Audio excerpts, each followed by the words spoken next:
You ready, Brenda? Okay, it being 7:05, September 17th. This is the monthly town board meeting of the town of Dayton. Meeting will please come to order. This meeting and all other meetings of the town of Dayton are open to the public. The press has been notified and the agenda has been posted according to state statutes. Please start with the allegiance. I pledge allegiance to the flag of the United States of America and to the republic for which it stands, one nation, under God, indivisible, with liberty and justice for all.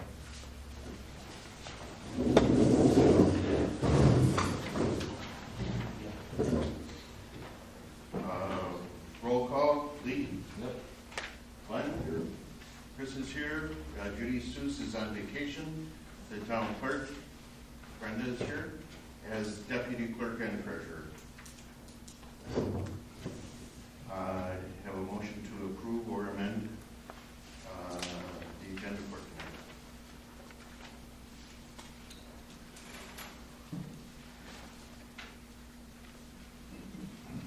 I make a motion to approve the agenda.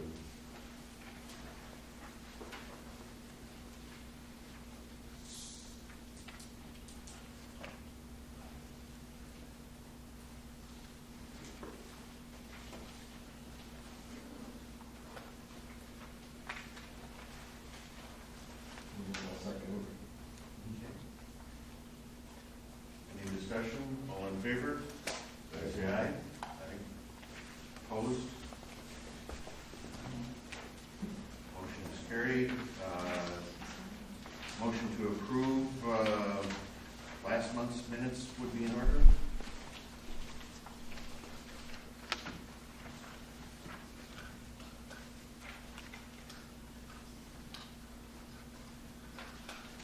Number 11, the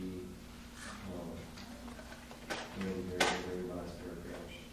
She said no lengthy discussion took place regarding this issue, but basically no issue, nothing was taken. We didn't authorize a lease or anything. Correct. So it should say that no action was No taken. action was taken.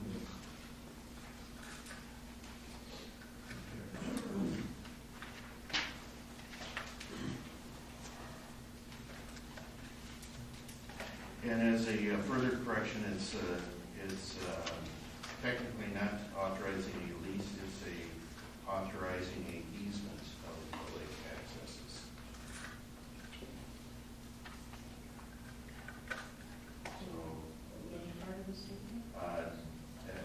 D, the second word, authorize a easement of lake accesses to Waback County, but no action was taken.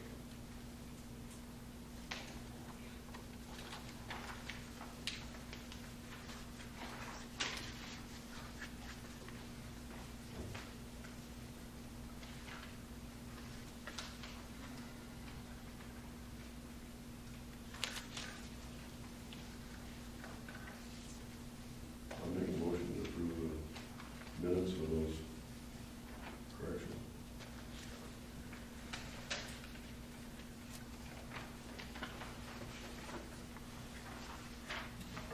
I'll second the motion. Any further discussion? All those in favor? Aye. Motion carries. Oral meetings, reports that the town board meeting members have attended. We both attended a couple meetings of the landfill, joint meetings with the town of Lynn and the town of Farmington that are the joint owners. We're looking at some minor maintenance that has to be done in the landfill area, including some additional mowing, repairing the front gate, and there's a settling that has occurred on the top of one of the landfill cells. So those items are up for repair. The total costs to the town of Dayton should be in the $2,000 to $3,000 range, but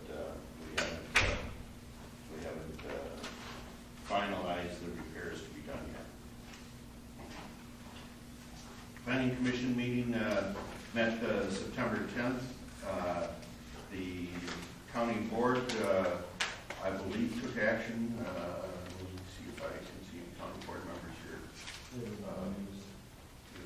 They did pass the moratorium. Okay.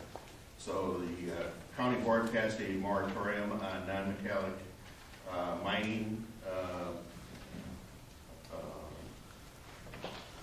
new operations or increased operations in Wapaka County. I believe that was going to be a one-year moratorium. In the meantime, the Wapaka County Zoning Committee is looking at redoing the non-metallic mining ordinance for Wapaka County. The Town Planning Commission delayed any further action on a town licensing ordinance for non-metallic mining operations, pending some more input on what Wapaka County is doing. Any other meetings? Going to the park and rec meeting, they're still waiting on bids for the new shelter at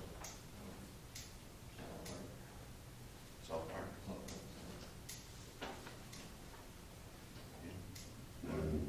I attended the Recycling and Compost Commission meeting. That was Thursday. There's lots of things going on over there. They've got approximately $100,000 shortfall. Roger Holman reported that they had to, in an effort to try and meet the shortfall, a very hard decision. They laid off. They had 12 challenged workers. Those are all laid off. They are going to be proposing assessment to the township. It will be sent to the towns, should be by the end of this month, if not early next month. The town of Dayton's assessment would be $6,595, and this would be due at the end of 2014, supposedly. And right now, there's electronic recycling scheduled October 11th and October 12th in the morning at the Kmart parking lot. And appliance roundup is going on at the Wapaka County, the transfer facility, October 1st through the 14th. Appliances are $8 instead of $10. I will leave all this information that I got at the meeting in the office. I did receive that in Judy's mail, and I put the green flyers over there Okay. and posted it up there. So Okay. it's on the recycling. How long did they say they're a fee for the electronics? They did not say if they said there was a fee for it, I did not catch it. That one, there's just fees on television, computer monitors, things like that. But other items, it's free, computers. But anything with a monitor or TV-like screen is like $5.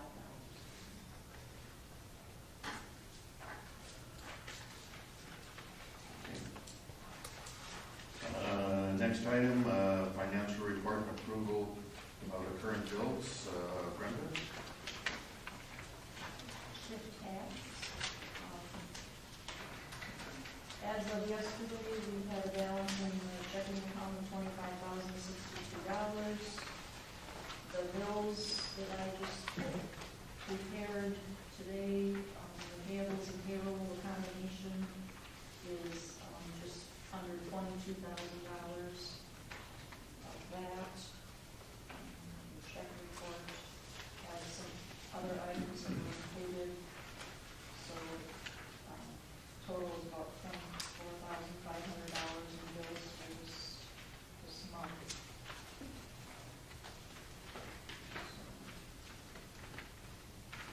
So the balance is $25,000 after this month's bills? No, that's the balance as of yesterday. Our bills are $24,500 for this month, so. Do we have any checks coming in this month? We don't have any large checks coming in. We'll be getting our our next quarterly GTA in October. Transportation is Okay. first of all.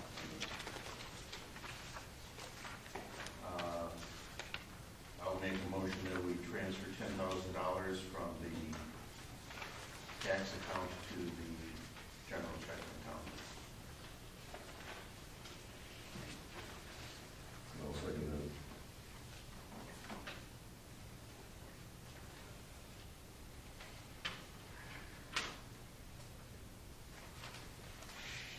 Discussion? All in favor, please say aye. Aye. Opposed? Hearing none.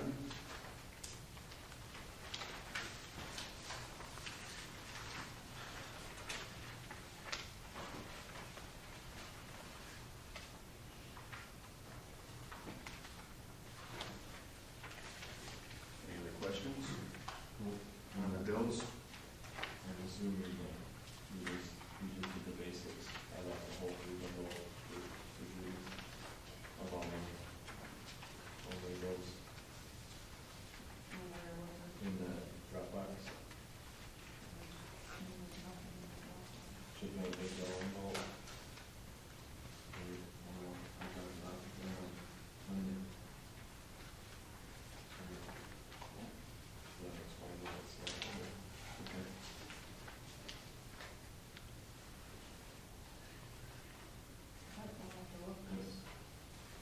I did everything that I had.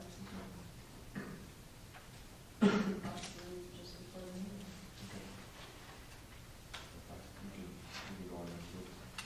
All right, we'll make a motion to approve the bills as presented.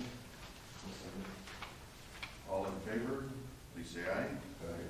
Opposed? Carried none. Motion is carried.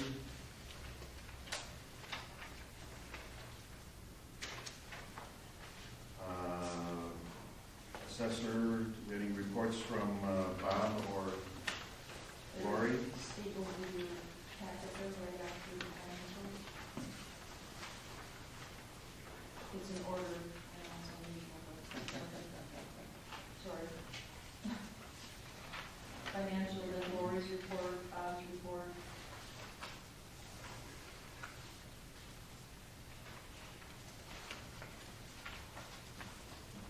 So we had 7 building permits. It looks like all of them are remodeling or small construction. None of them are new construction.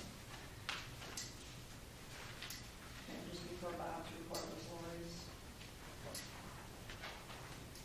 Okay. Next item, update on road maintenance. They're finishing up some of the culverts that needed to be replaced. They replaced the one on Holman Lane Road. I think last Friday, the one on Crystal Lake Road and on Seuss Road should be replaced in the next week. They'll be doing some paving. The culverts that were replaced earlier in the year just had patches or gravel fill, so they'll be doing asphalt over that. And when they're doing the asphalt patches, they should also be repaving Lauritsen Lane.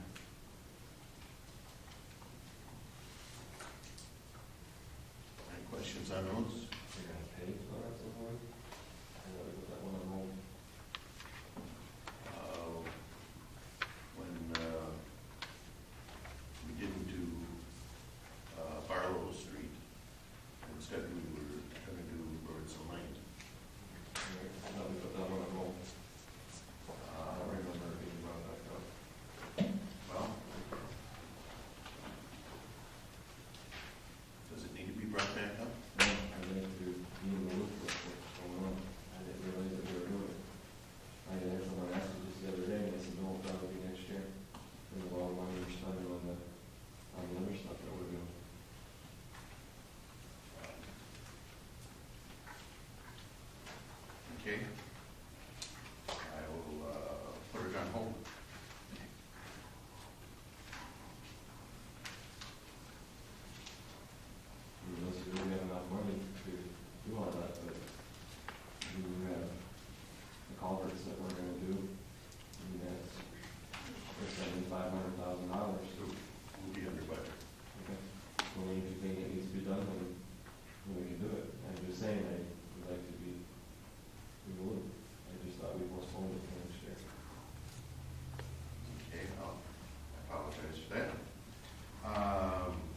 Next item is report on changing speed limits on town roads.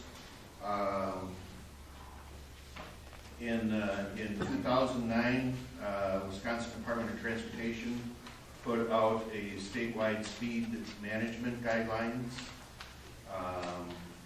All speed limit changes in the state of Wisconsin by statute must conform to the speed limit guidelines put out by the Department of Transportation. I did edit out some of the comments that apply to state highways and interstates, and this is available on our website. It is about 20 pages, but please feel free to look at it. This is how the town of Dayton has to change speed limits, and there were some questions last month about changing speed limits on Smith Road. If the town of Dayton has a engineer's approval, the engineer can petition the state of Wisconsin to reduce a speed limit from 55 miles an hour, which is what it is on all town roads, below 45 miles an hour. But that does take a engineer's speed study and a engineer's recommendation. That work was done, and the engineer recommended a 45 mile an hour speed limit for Smith Road. At the request of one of the residents, we did a one-day speed study on Smith Road. We shared that with one of the residents on Smith Road. They requested a 7-day speed study being done. The engineer's conclusions were the same after the 7-day speed study. I also asked the engineer to look at crash history and the geometrics of Smith Road to see if that would justify lowering the speed limit below the 45 mile an hour threshold that requires state approval. And the engineer again came back with a recommendation of a 45 mile an hour speed limit. So we have had requests from residents for speed studies on 3 roads: Smith Road, Old Highway 22, and on Stratton Lake Road. On Smith Road, the 45 mile an hour speed limit was recommended. On Old Highway 22, the existing 55 mile an hour speed limit was recommended. And on Stratton Lake Road, that study is not complete at this time.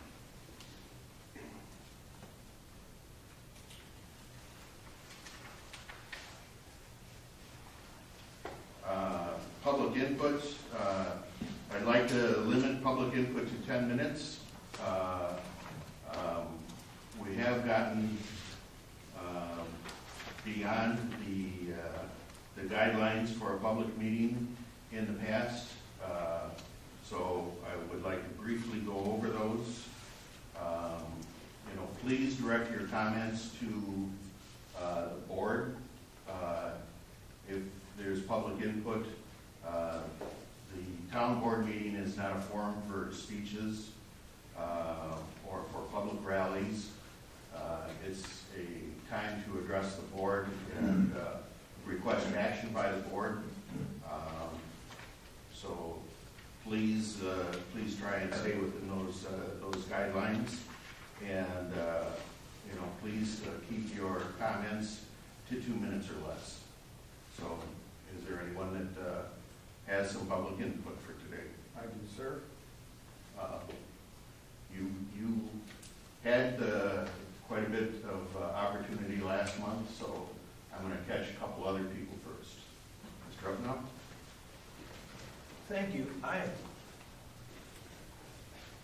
I know the procedure that Richard Upnow? Roger, Roger, I'm sorry. that's my brother. I know this is a usual procedure, and it's hard to change, but I find it very difficult to have any public input at this point in the meeting when all the issues that are on the agenda are a concern to me, and I really don't know. I looked at the agenda this afternoon, you talked about expenditures, and all it showed on the internet was zeros. And how does one make comments on things that have not been discussed yet?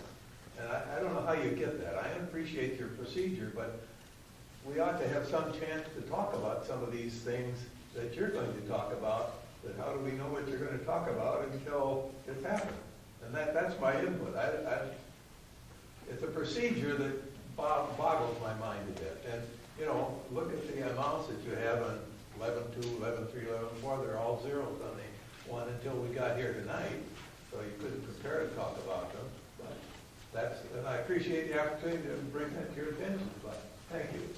Go put the public hearing back at the moment it was before.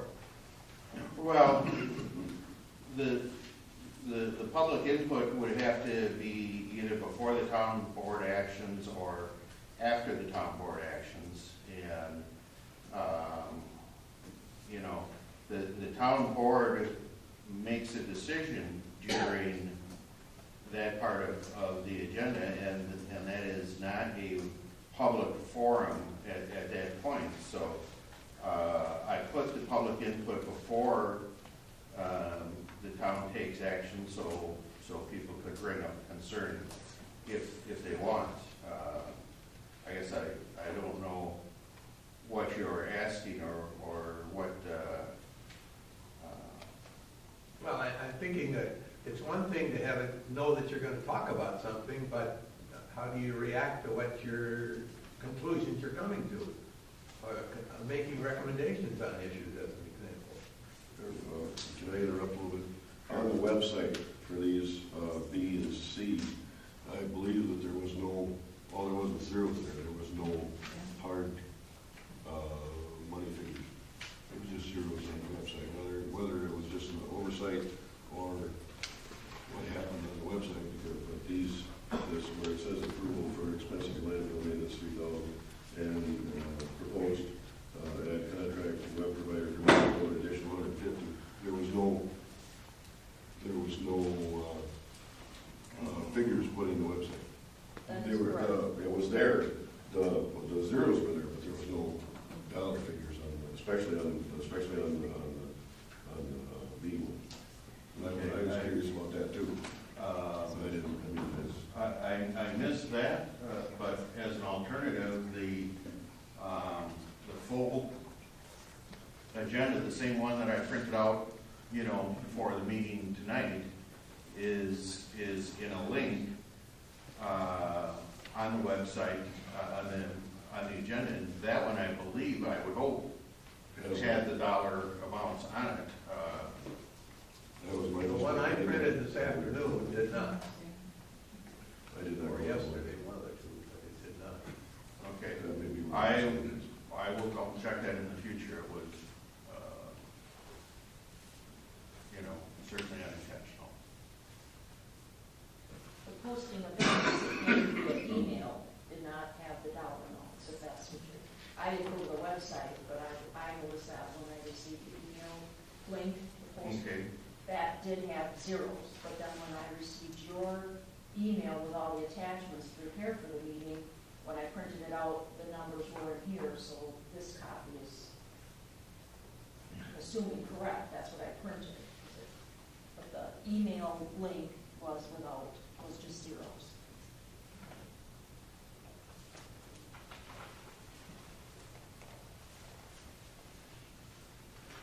Okay.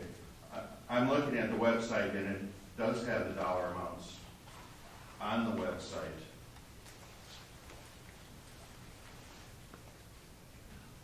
And On the original, there may be a misunderstanding on the original link to on the original minutes that are posted.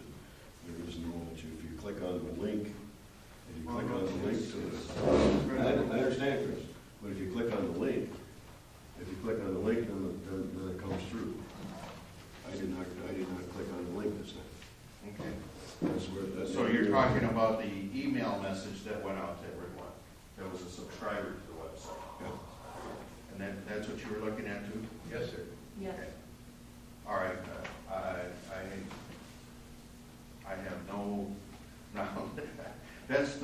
beyond my technical IT expertise. Mine too. Okay, Bob? Yes, I would like to get the name of Bob the Hibbs. engineer that was very specific on Smith Road speed limits. I'm here specifically to say that I also believe the speed limit is too high at 25 miles an hour on the Smith Road. For years, I've been trying to get the speed limit lowered on East Road, and to no avail. I believe that the secondary road traffic is getting more and more treacherous. I have read the accident report that has been done on Smith Road, and compared to other town roads, the accident rates have been very high. The shoulders are almost non-existent on Smith Road.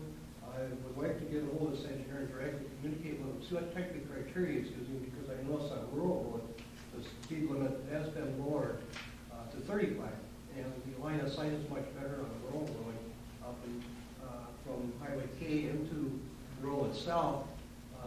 The shoulders are in much better condition. It looks like a much safer piece of highway. I'm very interested in how he comes to his conclusions and why he bases that criteria in the method that he does. And do we have to wait until we have some fatalities before something happens? I know that. Well, the engineer that did the study for Smith Road was Lisa Coombs was the engineer for the Wapak County Highway Department. And the speed limit on rural road between the Parkville Park and rural was changed to 35 miles per hour. Which I'm in favor of. I think that's a good thing to have happen, because we need to slow traffic down. It's not going to have traffic coming by the residents I live in it from 70, 80 miles an hour is standard every day, especially certain hours of the day. And for years I've been trying to get that speed limit lowered to no avail because of the traffic count. Now the traffic count is high enough on Smith Road to lower that speed limit, so I'd like to I will directly communicate with her to find out why they are not listening to the local population on speed limits on Smith Road. Well, if you'd like, I'll also share with you the speed limit study that was done. I read it. I didn't realize it was a county engineer that was doing this. I understood it was a state level engineer that was undertaking this speed limit study. Between 1999 and 2009, the Wisconsin local office would do a speed limit study based on request from the Wapak County Traffic Safety Commission. Wapak County Traffic Safety Commission requested a speed limit study be done in 2005 on rural road between Parkville Park and rural. The state engineer came back with a recommendation that that speed limit be changed to 35, and that's when that road was changed.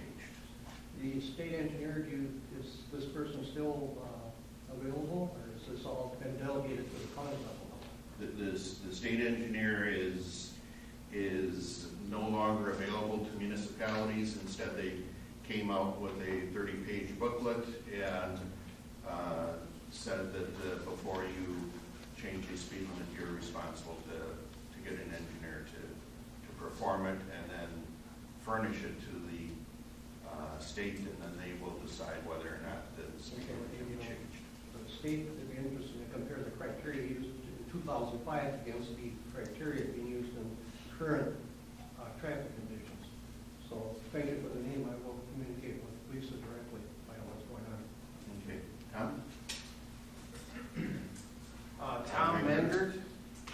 I live on Smith Road. Okay. I spoke to you Tom? last month about Tom? when I'm about to speak. Tom? He's trying to stop me Excuse again. me. Please address the board. If you're going to make a speech, go outside. You can hear me, right?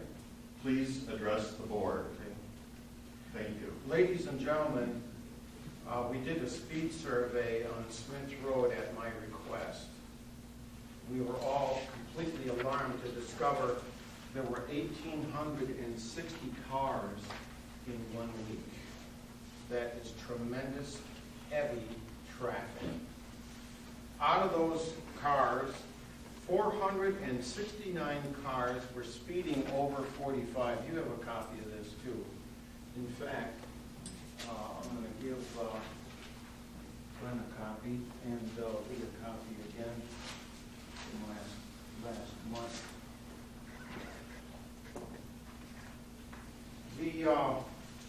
The speed limit was 35 miles per hour for nearly 10 years under the approval of 3 prior town chairmen, Harry Tomes, Ken Hurlbut, and Jim Peglow. The signs were put out by Bruce Golding, a good friend and former supervisor. The fact of the matter is Bruce had been the sign designated supervisor for the county. All the signage went through him. All the 35-mile-an-hour speed limit signs on Smith Road were placed by Bruce Golding according to regulation. This was 8 or 10 years ago. The fact is, I spoke with 7 sheriff deputies. Harlan Deeds, Captain Chris Brogard, who lives on Smith Road in Waxet, Officer Karski, Gorshall, Sergeant Scott Lewis, who's in charge of all the radar people, and also Officer Tababin.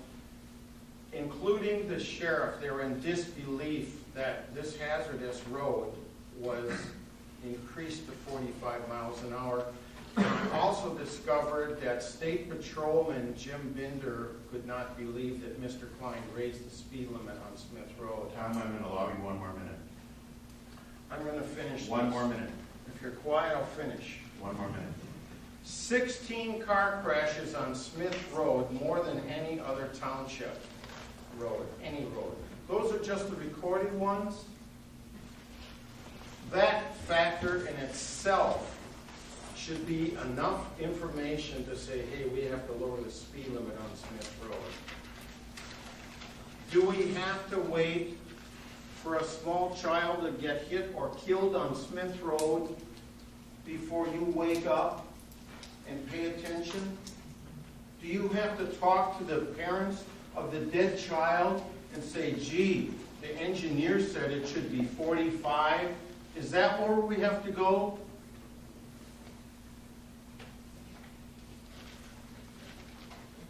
I have a record here of all the crashes on all the township roads. So here's proof that there's 16 of them, and as I said, that is tremendous.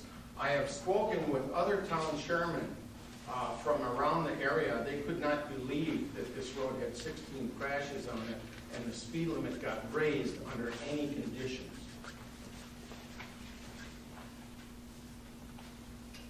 Thank you, Mr. Menger. Next item. Wait. I said I would allow 10 minutes for public comment, and I sucked it all up, huh? Is that it? Ladies and gentlemen, one more quick point.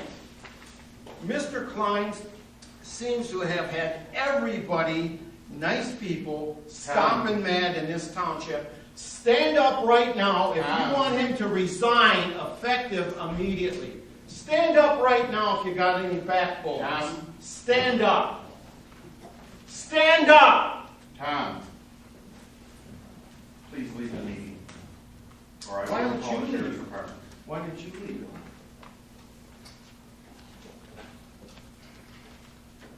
Are you done? I'm done. Okay.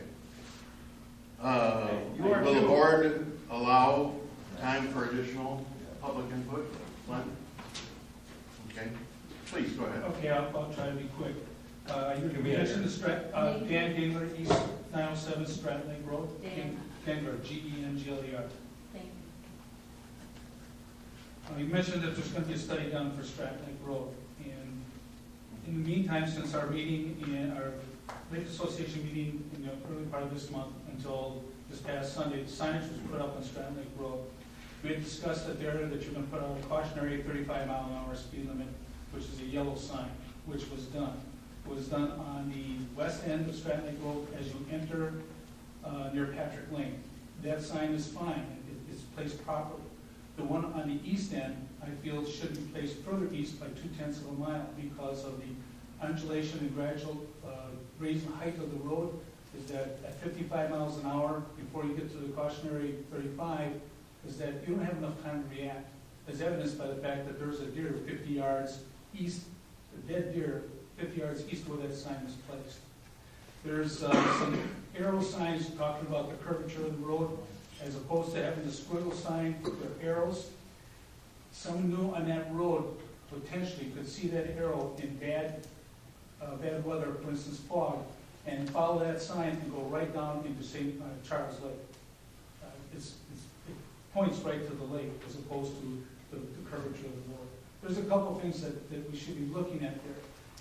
There was also a gas line that was identified at Johannick Lane, and it comes across the road. That signage that was there was moved about 10 feet to the east, which is not in line with where that main goes. So somebody coming in there and possibly doing some road work because of whatever reason, spalling or freezing or something to that effect, could rupture a gas line. So there's a couple things that I'd like for you to meticulously look at. I spoke with Tony Temnitz, who I know you've spoken to, Chris, and the fact of the matter is that a registered engineer doing a traffic engineering study that has to go to the state, as you mentioned before, is what would be necessary to lower that speed limit. That half-mile stretch between where you first enter into the curvature of the road and the undulation on the road needs to be looked at for permanent signage, and I understand that to do that, this study would cost someone in the area of $3,500. And I know that's a taxing thing on the township, but we should really look at possibly larger $35 cautionary signs, because being there for 20-some years, I've seen a number of animal accidents that have happened, and the mere fact that we've got farm equipment that travels on that road at less than 55 miles an hour, but there's opportunities, you can be in one of those dips and come up and run into a piece of farm equipment that overhangs the double line, or you can also run into a walker, somebody that's running, coming that way. As you run towards the traffic, you can come up from one of those turns, and with very little gully area, you can have some situations. That's especially true on that Charles Lake, because that's almost a drop off of about 60 degrees. So somebody wouldn't have much of a chance there, and it could be very hazardous. So just a cautionary note to make note of it. We'll have someone take another look at that. Okay, and I just want to go back to your minutes. There's two things on the minutes. One is that on new business, item 11D, you mentioned Spencer Lake twice instead of Stratton Lake. And secondly, there was a meeting about the boat landing for Stratton Lake. I did hear a report on that, and was there anybody attending that August 29th meeting? I did attend. I didn't have a report, so. Was there anything of note? There were several items that were brought up for the people on Stratton Lake. Stratton Lake, there was a considerable discussion about changing the lake association to a lake district around Stratton Lake, and the residents there are going to be looking at that over the next year. So that was probably the largest thing. Okay, but that was the Lake Association meeting. I know we talked about it there, but did the county discuss it? The county. You got to hear that the county found documentation of Stratton Lake boat landing, and the county's doing more investigation into the issue. There's a meeting scheduled for August 29th. Oh, that meeting has been postponed twice, Okay, and all right, thank you. that's possibly going to take place next week. Have you gotten a schedule No, yet? I haven't got nothing. I have not gotten a rescheduled date for that yet. Is there a way to make sure that Kent gets that information? Yes. Thank you. For the the lady in the back, My name is Mary Kay Hills. I live over on Christopher Lane. And I was not able to attend the Little Hope Lake District meeting that was held on the 8th. And in reading the paper, it said that there's a petition to disband it. I'd like to know what that petition is so I can sign it, because I would like to see that district dissolved. It has, in some people's eyes, has no purpose. well, And I got the letter yeah. that we can mail back. There has not been a petition that I'm aware of to disband it. There has been some discussion and there's been some emails, but as far as a petition, there has not been one that I'm aware of. I believe that you may have gotten something in the mail in the last couple of days asking if people wanted to withdraw from the district. That may be the course that you might want to take. Would anybody that send it in though will they be honored in getting out of it or not? Well, that's a decision that has to be made, weighed on the factors, so, that will be a board decision at that time. Also on that, the town received a petition to change the Little Hope Lake District Board to a elected board from an appointed board. An elected board has 3 elected residents, 1 person appointed by the town of Dayton and 1 person appointed by the Wapak County Land Conservation Committee. Those petitions will be given to the town clerk for verification, so that has not been done yet. So, Mr. Woodkey. Richard Woodkey, I live on Johangen Lane and Strand Lake Road. And, Dan mentioned those 2 signs. They are very confusing. I was there, in fact, your car was out there, you were talking to Jeff and the young lady when the signs were put up.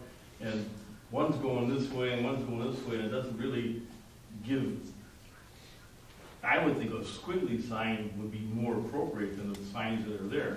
And my mailbox happens to be in between there, and I don't know what the proper thing to say or who to say it to or whatever, so please don't think I'm being sarcastic, but I don't want to have to carry a white flag to go out and get my mail. Okay? Jane? The last meeting you had public input at the end also, and I want to make a comment on 11E, and I don't know what you're going to say, so I don't know if my comment is pertinent or not, but I'm going to make it. There is a station field suggested if that drainage of that corner did not work without a huge expense of rerouting stuff, that there really was, I drive that intersection twice a day, and I've never really run into a water problem there, but if there is for a couple weeks, it seems to make more sense to just barricade that turn, because there is another way to make a right turn in that corner without going to a lot of expense in the village of Rural. Just a comment, so that's it. Yes, ma'am. If you can stand one more comment about Stratton Lake Road. Many years back, the people of the section between K and 22 got the speed limit lowered to 35 because there was no speed limit sign at all.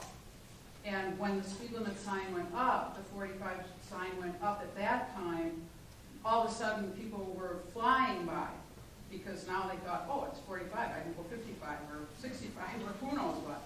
Well, anyway, we followed the directions according to whatever the guidelines were. We were told, here's what you have to do, get people's signature, blah, blah, blah, do the study. We got it lowered to 35, and it was like that for a long time. And I was gone during the winter, and I came home and what? Oh, it's 45. What happened? Never heard about it.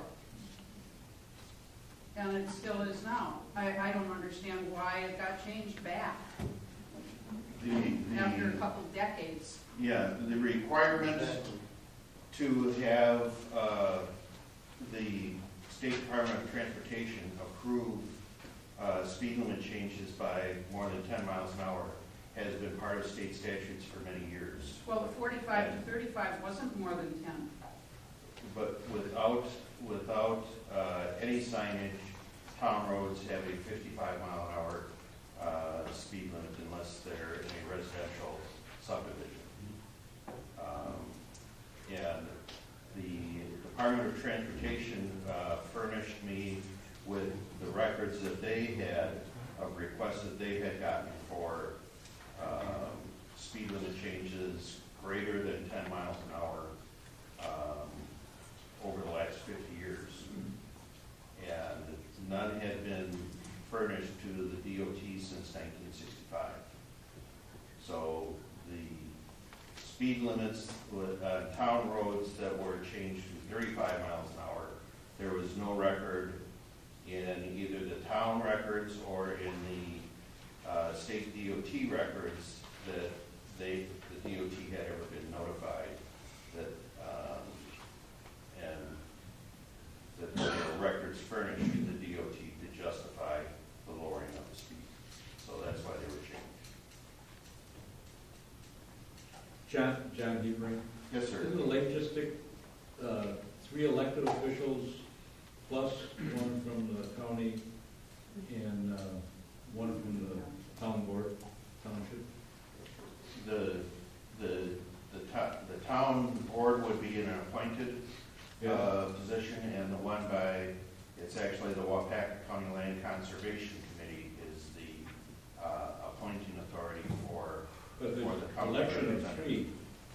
Pardon? There's election of 3 from the district. Yes, didn't I say that? No. Yes. Well, just to clarify, Okay. the number of elected would be 3 from the residents of within the district. And I shouldn't say residents, it's a combination of residents and property owners from within the district. So someone could be a resident outside of the district, but if they own property within the district, then they could be an elector and could serve on the board. And that can only happen at your annual meeting. That's when you elect. Thank you. One last call for one last public comment. Seeing none, we'll move on. Under old business, review and approve contract from AECOM for a small bridge design. And you know, you already got some things drawn up. This is what I was trying to bring to your attention. The three that you have on here, this was done in inspection date was November 21st, 2011. None of them really say that there's any major problems with them, but now all of a sudden we're going to replace them. I know we kind of had that discussion last week or 2 weeks ago when AECOM was present, but this was brought to my attention again that these were done by the county, and there's nothing on here that says there's really any deficiencies, and all of a sudden The county inspection was not for functional deficiencies or structural deficiencies. It was for a maintenance recommendation. And so the maintenance that was recommended for all of the bridges was done in 2012. But there are still structural deficiencies on the bridge on Dayton Road. There's functional deficiencies, and the town received a petition from users for the bridge on West Road because that bridge is less than 15 feet wide, and especially many of the agricultural users are unable to use the equipment on that bridge. And the third one is the one on West Road at Emmons Creek, and that inspection, although it wasn't a structural inspection noted erosion of the abutments seem to be increasing since over the last 10 years. Bridges with an eroding abutment are a structural and safety concern. Because this proposal you have here, this is just with the engineer part of it, correct? That's correct. So we're talking almost, it was almost 100 grand, right? 70,000. 70,000 for the 3 bridges. And that's just for the engineering part of it. That's for the engineers. Could decide how they're gonna go about it and do it. Yes. And regardless, it would have to be done if we did the bridge in 5 years from now, if we did it next year like we're planning, it would have to be done. Or the year after, whenever the timing is. Or in 10 years, or after there was a catastrophic failure of one of them. I guess my point I'm getting at is, so when they come back with their engineered specs on it, we probably, or we could possibly do just one and postpone the other 2 if. Well, yes, we could shelve plans if that's what you're referring to, but then you lose some of the efficiencies and you would increase the cost because you're bidding one project instead of 3 projects. You'd be bidding 3 separate projects, so each item would require 3 separate mobilizations, 3 separate bid proposals, 3 separate, management contracts, and the bridge contractor is more likely to give a favorable price in a package of projects than one single project. And if you want to know the costs, which I'm sure some people do, you can use a rough estimate of $150 per square foot of a finished bridge. The state average for 2012 was something like $141 or $142 per square foot. So if you add a couple years inflation and use $150 per square foot, and if you have a 24-foot wide bridge by a 25-foot span, you have 600 feet of bridge. So your construction costs are roughly $90,000 per bridge. But that's not likely to go down as time goes on. I guess my point I'm getting at, I understand there's savings by doing multiple, but one has to be done, you do the one and then do the other 2 later. I mean, just because you're gonna get a discount by doing all 3 doesn't mean you have to do all 3. You don't just do them so you get the discount. I mean, you know what I'm saying? I mean, if it has to be fixed, let's fix it, but let's not do the other 2, knowing that 10 years from now we're gonna have to do it. But if we do it now, we'll save some money. Well, in 10 years we can hold off and maybe there'll be another one that works in. You have abutments that are eroding on one bridge. Right. You have one bridge that's functionally not usable by agricultural interests and many other people because the span between the 2 concrete barriers is less than 15 feet. So it's less than the statutory requirement for one-way traffic. The other bridge is on Dayton Road, and if you've had the opportunity to go underneath that bridge or to look at pictures in detail, there's structural deficiencies in the girders of that bridge. In addition, that bridge is on a curve and has unsafe guardrails. So Are you suggesting which one of those bridges we don't do? No, I'm not saying that. What I'm saying is when they come back with their engineering and they say this one here is a must, these other two can be postponed for a while, then we can wait. I mean, you're talking basically $100,000 a bridge.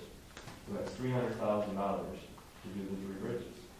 And like I said, if you can wait 7 years, 10 years, and do the other 2 later, then I say do it. And you were talking about Dayton, the roads off the water's off the coast, because I did go down there my ways to look at it. Same with the one on West Road, like you asked me to. There's a couple deep holes.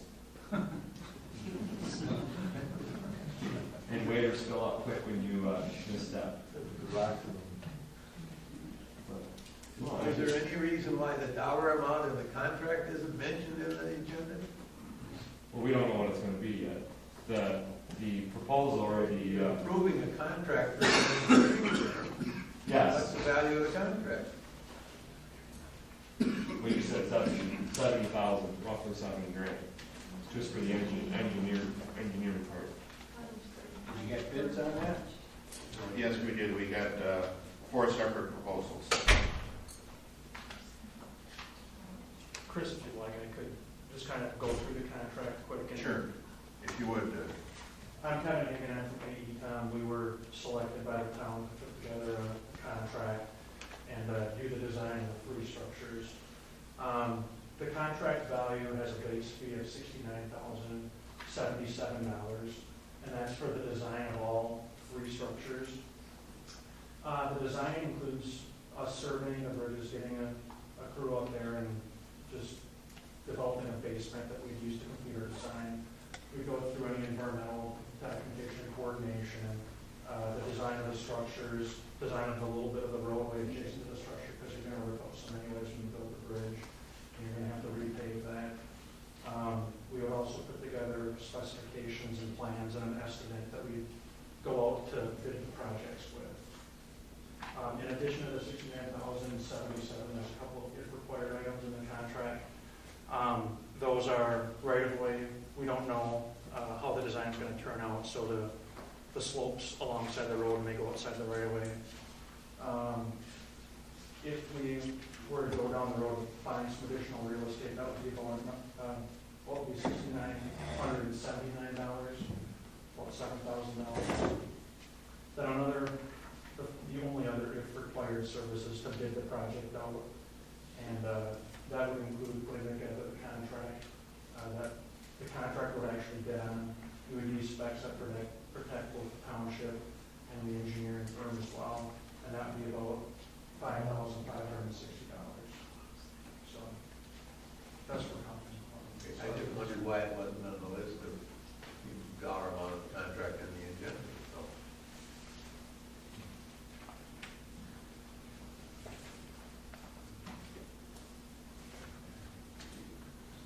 I don't know that was necessary. Well, you're publicly information.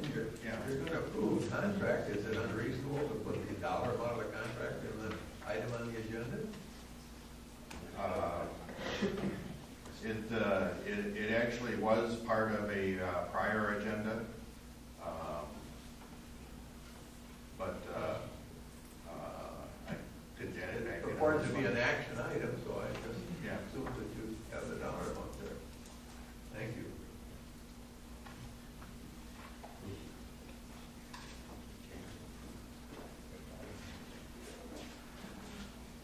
Any other comment or discussion? I mean, I do agree that we need to, do the engineering on it and everything. But like I was saying, I had a lot of people ask me why. So we do the engineering, and if we have to wait a couple of years to do the others, or whatever. I just think, like I said way back when, I treat the town's money as my own money. That's my family.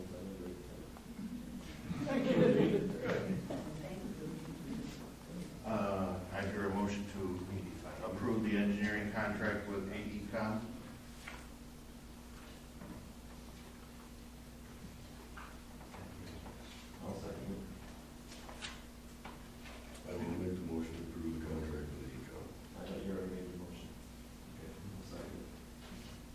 discussion?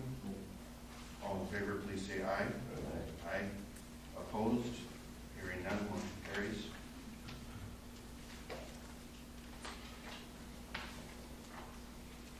Next item is a issue of an order for property owner of parcel 03-1773-29 to remove encroachments from the town road right of way.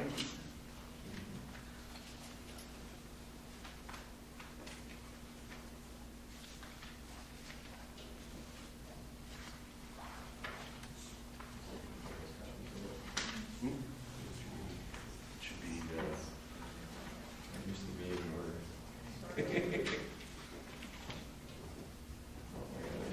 used to be in stapled together. No. Sorry. I think you should read that. You sat next to me. Don't get me in trouble.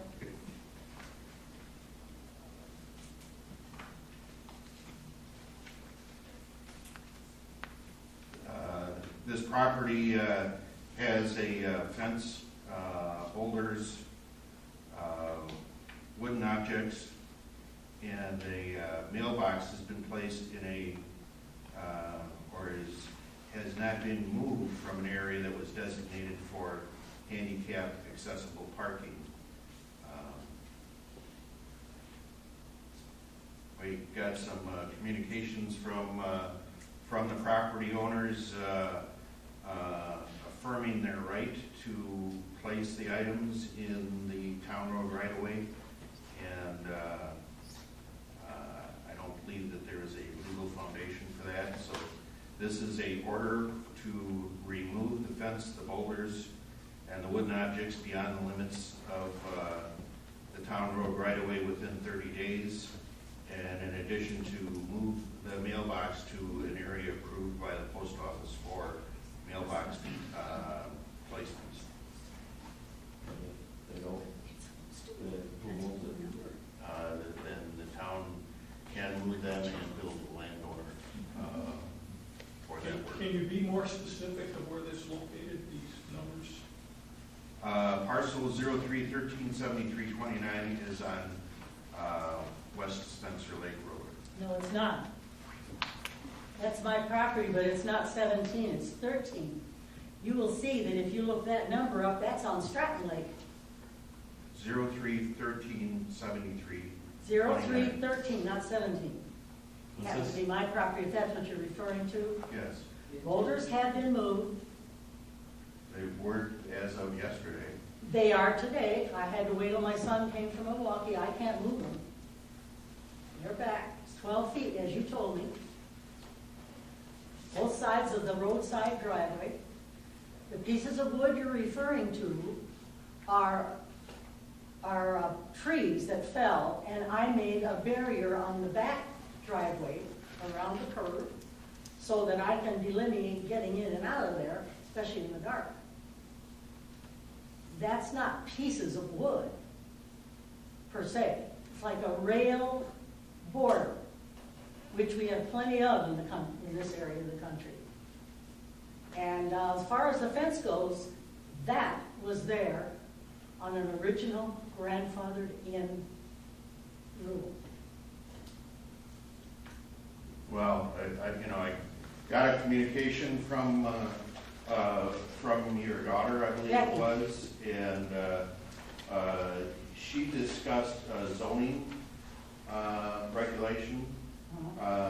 The reason why these things are being asked to be removed from the town road right away are not a zoning issue. No. If the fence were on your property, there would not be an issue, but because the fence is in the town road right away. Nobody ever raised that issue in 30 years. Well, And we were given a 3-foot extension to the road, which our neighbors across the way are right on the road with their septic field and their driveway, and they had a variance too. We had one in '94 with the planning commission, the zoning commission. Rosenfeld was the man who was in charge. I've got his footprint right here with his initials. And the minutes say from that day that we had 3 feet extension. Okay, the 3-foot extension, I believe, I don't have the papers in front of me. I think I've looked at them though in the past. You're talking about an extension to your building. Yes. And the building was allowed to be built closer to the town road right-of-way based on a indication that the zoning department was told that there was an iron stake that was 2 feet, or I'm sorry, 2-inch iron post that was purported to be the town road, the edge of the town road right-of-way. Actually, that was on the survey that we furnished you. That was not the correct property. It's not a part of my property, no. But it is a monument marker, and it's set in concrete, and goes down cone-shaped 31 inches, which is described on this Spencer Lake Heights as being a monument marker. But we did have a certified survey done I know of you that did, property. but it's not on my property, it's on the edge of the road, I realize that. Okay. But it's sitting there, I have it. And you're not supposed to move monument markers, as I understand.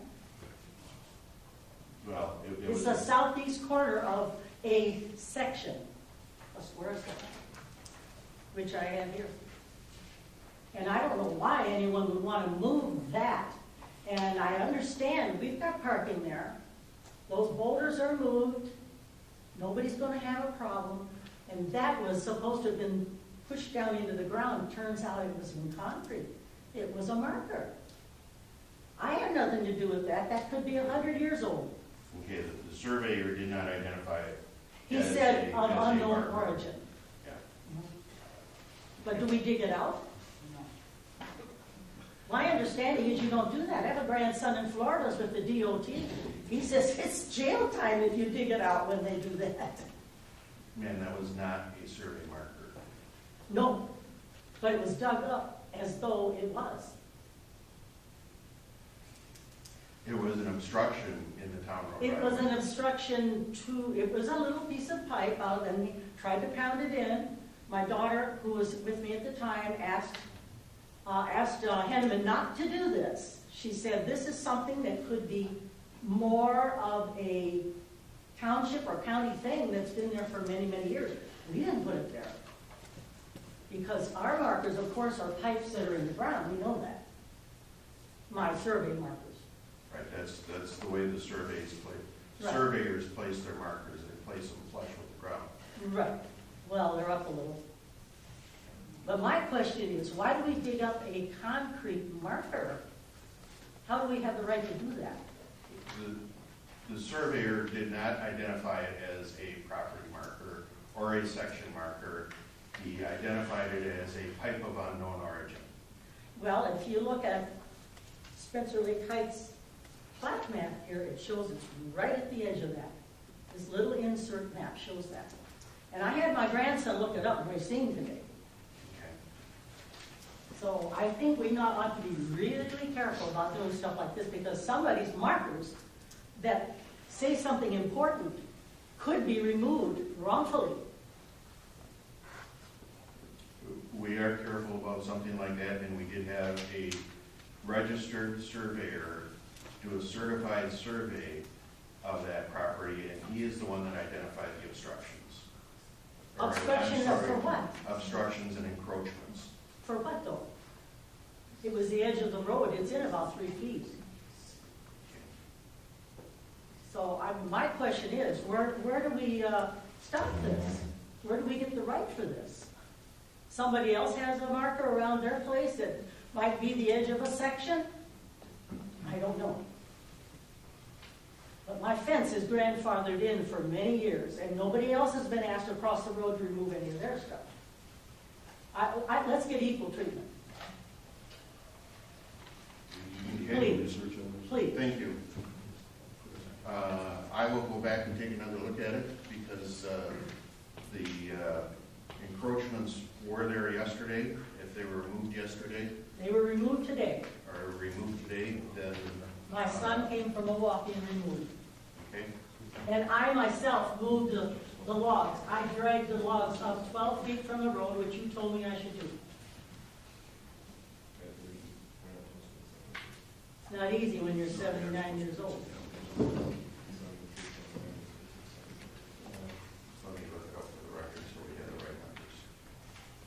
You'll table that one for this thing?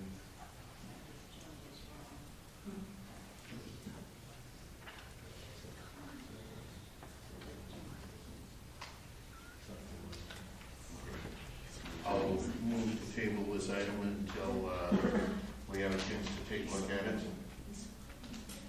Is there a second? Yes. All in favor of tabling item A? Aye. Opposed, nay? Hearing none, motion carries. Next item, proposed contract to add ordinance history by our web provider, Unicode, for an additional $150 per year. We got a statement from them. They said that they were including an additional service that we could delete if we wanted to. Their standard fee is $500 per year, and the addition to have a ordinance history published on the web was an additional $150 per year. I don't believe that there's a benefit, but I wanted to throw that out to the board. And what does that do? Is basically tell you when the ordinance was put in place? No, it would just be a history. So if we change an ordinance, it would have available the old ordinance and the new ordinance. I don't think we really need it. I mean, we don't want to complicate things. If we change the ordinance, the new ordinance will be on here. And the history is available in the town clerk's office. So my recommendation is not to add the ordinance history for the additional cost. I'll agree with that. I'll make a motion to that effect that we delete the ordinance history from the Unicode. I'll second. All in favor? Aye. Opposed? Hearing none, motion carries. Approval of additional 2013 expenses for landfill maintenance not to exceed town cost of $3,000.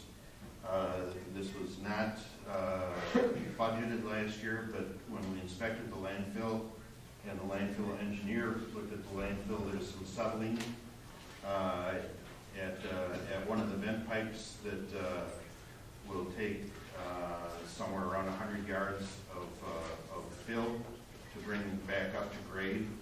In addition, we've got some small trees that are growing up, especially around the edges of the landfill, that have to be removed. And we've got, in some places, primarily box elder trees that are preventing the mower from going down to the bottom edges of the landfill. So all of those are maintenance items that we should take care of. The preliminary cost was somewhere around $8,000 or $9,000, and the town's share is 28% of that. So the other item was repair of the front gate of the landfill.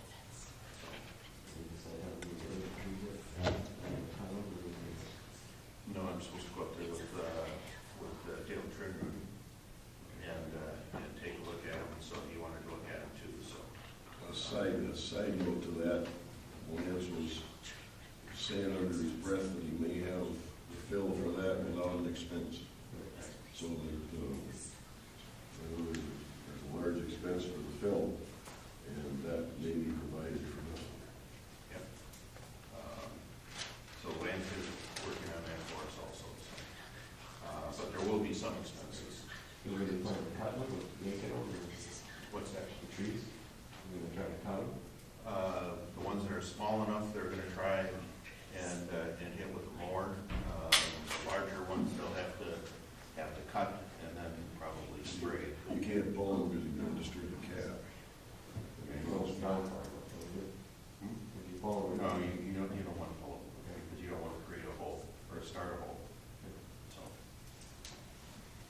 So I would make a motion that we approve additional landfill expenses not to exceed $3,000 for 2013. Second Any discussion? Motion made and seconded. All those in favor, please say aye. that. Aye. Opposed? None? Motion carries.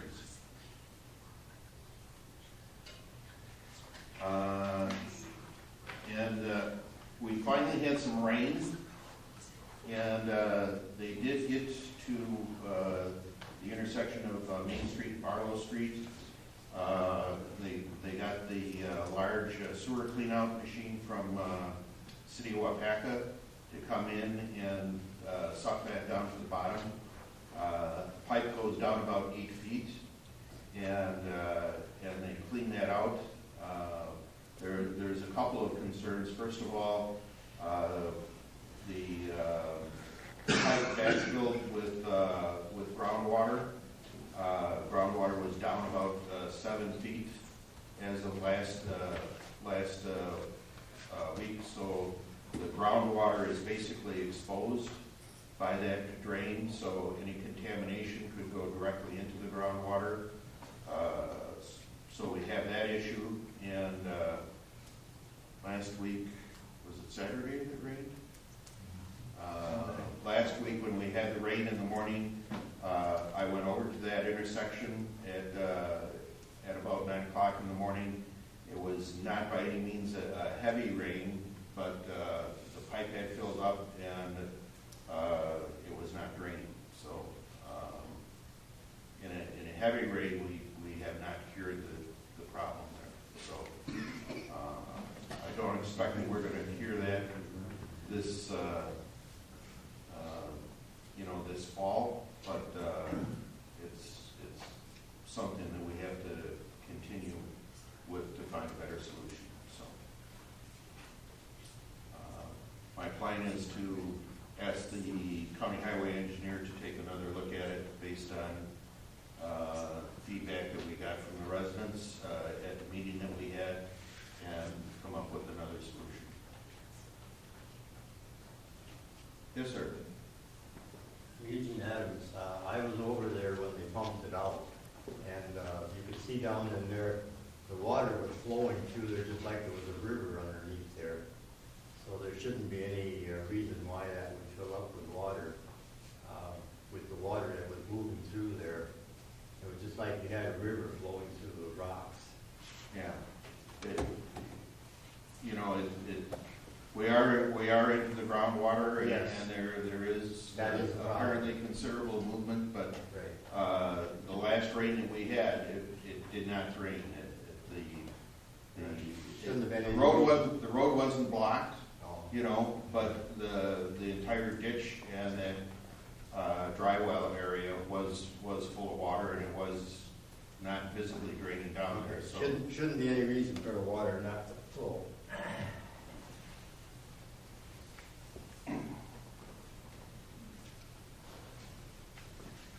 So, if anyone has any ideas, please let me know.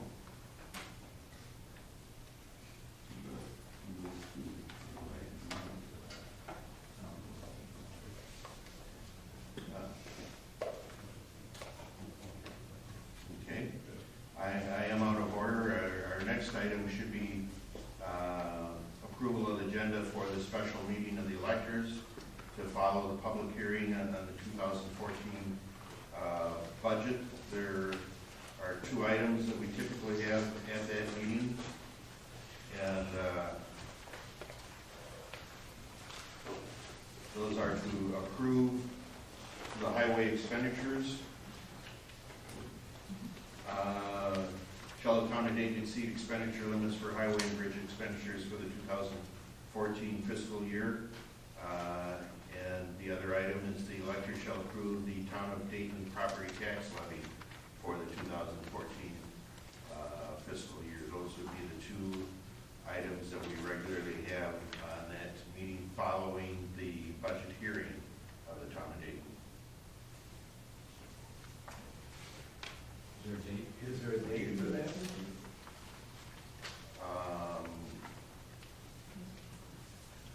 The date we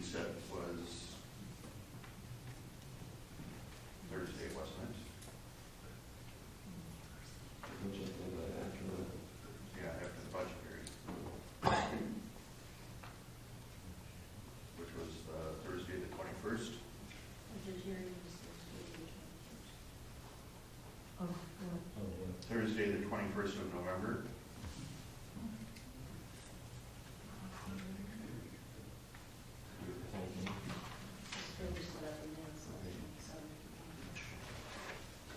What time?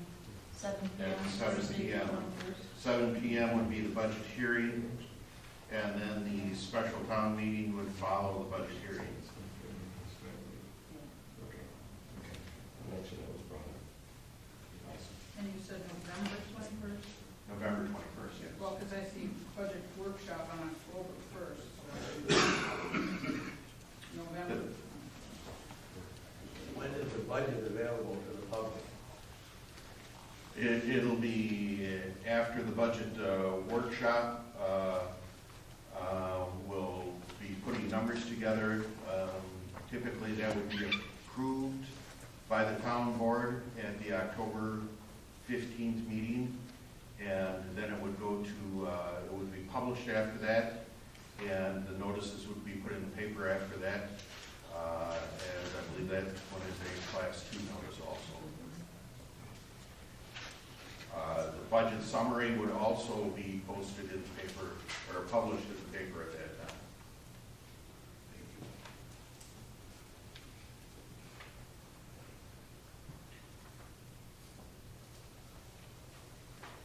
Are there any other items to add to the special town meeting? Usually what we have in those two. Yep. I'll make a motion to approve the agenda for the special meeting on November 21st. Also, Further discussion? All in favor, say aye. Aye. Opposed? Hearing none. That motion carries. Next item, as discussed, we've got a budget workshop for the town officials. That'll be October 1st. Planning, I'm sorry. That was item D. We'll go back to item E. The drain on Main Street in Old Highway 22. Action taken there is to get a recommendation from the County Highway Department. Any other recommendations? you're gonna have to go back to the residents after you do that. Yeah.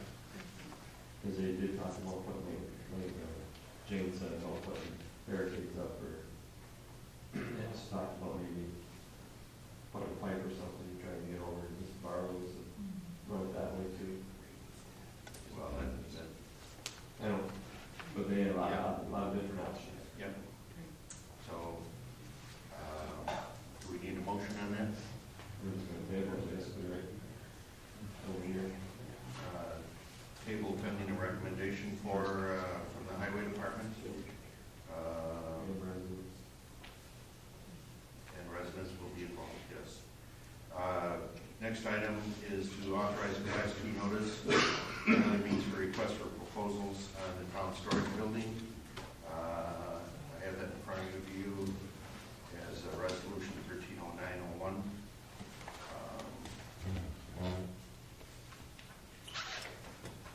When I was reading this is basically everything, correct? And this ain't just to do the concrete or this is everything, nuts and bolts, the whole works. Put the driveway in. Yes. In possibly 4 separate contracts.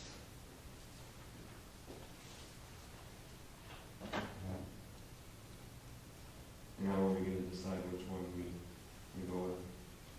You can see they got it going to yours, to your email and stuff. Yeah, that would be a town board decision.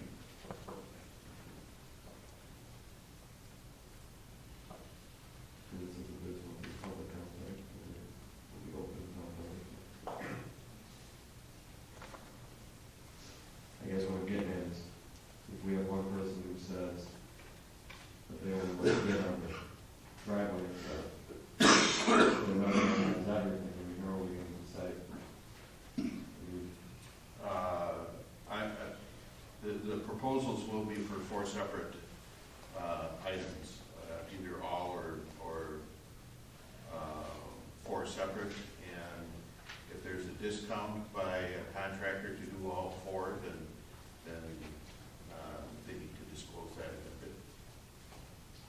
Because I looked at some of them that have come in and they're way, we have a set budget we have to stay under. Well, breaking it up into four, I think will produce more requests from, or more proposals from the local contractors. So basically, we have on your 1, 2, 3, 4, so number one is just basically general design and construction. That's gonna be one. You know, excavation, site preparation, parking lot area, that's two. Number three is gonna be the concrete flat work, and number four is electrical work. Yes. So you're gonna do all those, okay. Okay, the company that called, they contacted you too. Did anyone ask you for the meeting? We're not about truck stop. Okay, equity voters. Anyone is done with this? Down by the truck stop. Yeah. She mentioned that, even if this is this would be a commercial building, we have to go through commercial standards, is that true? Yes, state-approved plans are required. Okay. But that would be done by, under proposal one, the general design and construction.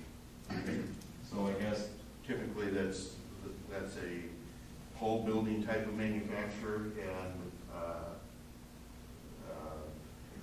the supplier for that furnishes state-approved plans.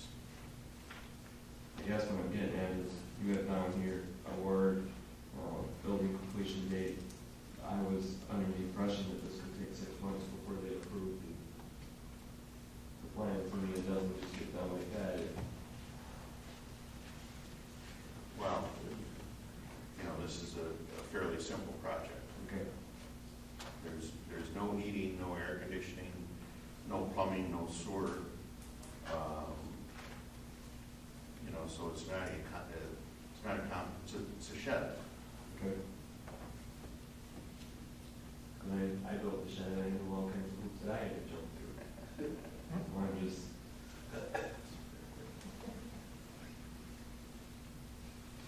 So then, my other question is, you have on your, greater than 25,000, well, we have a set dollar amount where we need to be. Right. And I'm sure that these will be greater than 25,000 in total.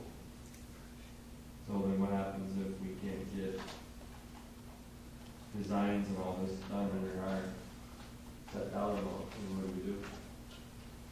And we deal with that when we get there. Put up a great big tent. Well, because of all the things I've heard, right, they're way over, and we're talking 30,000 over budget, right? Yeah, I have a proposal that's more realistic. Okay.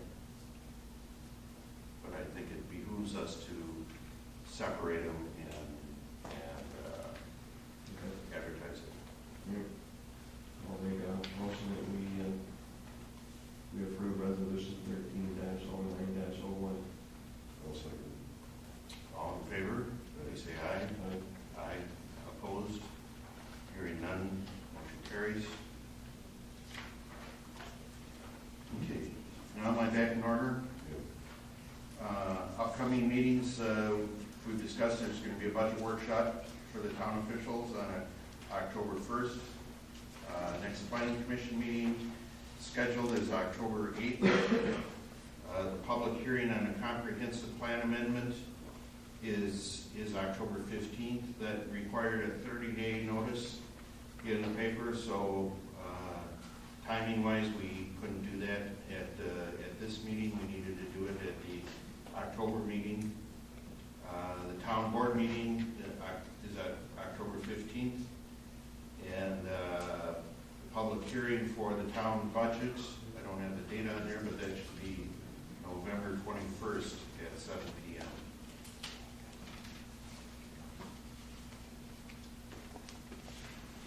And somehow I managed to get the public hearing on the comprehensive plan twice, both 12 and 13. There's going to be one hearing on that. anyone has any questions on the comprehensive plan amendment, please feel free to contact me. Anything else?